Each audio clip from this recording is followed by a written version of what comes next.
امریکا میخواهد دوستان عزیز که در ظرف 6 ماه الی 1 سال آینده 5000 سرباز خود از آلمان بیرون بکشه.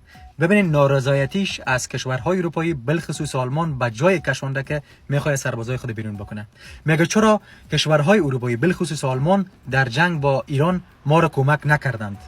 تاریخ 25 بریم کمی داخل قضیه. شما چند روز قبل دیدین دوستان عزیز که فریدریش میاد صدر اعظم آلمان هم بسیار بالای دونالد ترامپ انتقاد کرد و گفت که در جنگ با ایران ببینید که چقدر نقص کرد رئیس و حتی ایرانی ها گفت امریکا را تحقیر میکنه با مذاکره میکشونه بدون نتیجه میمونه. بعد از او ترامپ اومد سر از این انتقاد کرد و گفت کشور خودت خرابه برو کشور خودت جور بکو باز بیا سر ما انتقاد بکو و اقتصاد آلمان ببین چه خراب است اقتصاد آلمان رو درست بکو.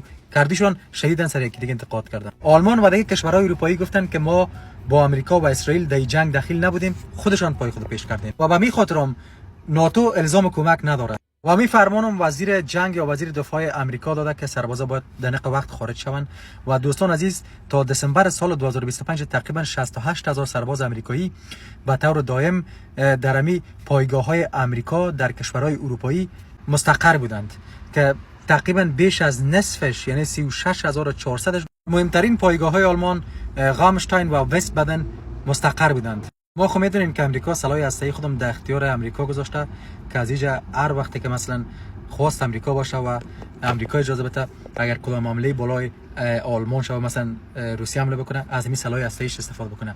شاید سلاح هسته‌ای خودم بیرون بکنه. از اینجا چی نظر دارین؟ ترامپ در سال 2020 هم قبلا دوستان عزیز بار دیگه که رئیس جمهور بود گفته بود که میخواد تعداد سربازای خود کاهش بده. نظر شما دوستان عزیز در این مورد چی است؟ چرا دقیقاً امریکا میخواد سربازای خود بیرون بکنه؟ آیا به خواسته ها و اهداف خود رسید میخواد بیرون بکنه یا نه خیر بیرون نمیکنه؟ تمامش یک سیاست است. نظر شما در این مورد چی است؟ نظریاتتون شریک بکنید در کامنت.